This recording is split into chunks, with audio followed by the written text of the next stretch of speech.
చాలామంది టీవీలలో లేకుంటే నిన్న షర్మిల మాట్లాడుతూ చెప్పిన అంశం ఏంటంటే ఎవడైనా కానీ తల్లి మీద చెల్లి మీద కోర్టుకి ఈడుస్తారా అని చెప్పినారు. ఏమ్మా మీకు తెలియదమ్మా, ఆ విధంగా ఈడీ అటాచ్మెంట్లో ఉన్న కేసుల మీద ఎవరైనా కానీ లావాదేవీలు జరిగితే ఎనీ కేసు సబ్జెక్టుడు ఒక దాంట్లో కోర్టు కేసులలో ఉంటే ఎవరే కానీ ఇంటర్ఫీర్ కాకూడదు. So until disposal.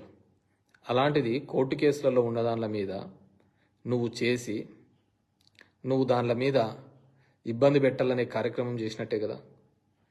కొడుకుని ఇబ్బంది పెట్టాలని కదా. అసలు ఏం మీ ఉద్దేశం ఏంటి నాకు అర్థం కావటంలే. కొడుకుని ఇబ్బంది పెట్టినారు అంటే ఎవడు నాశనం అవుతున్నట్టు? మీ వంశమే కదా, వైఎస్ఆర్ కుటుంబంలోనే కదా. ఆ విధంగా ఎవరిని తృప్తి పొందినట్టు? అంతకుముందు చూస్తే ఎలక్షన్లకు ఒక రోజు ముందు వీడియో రిలీజ్ చేసి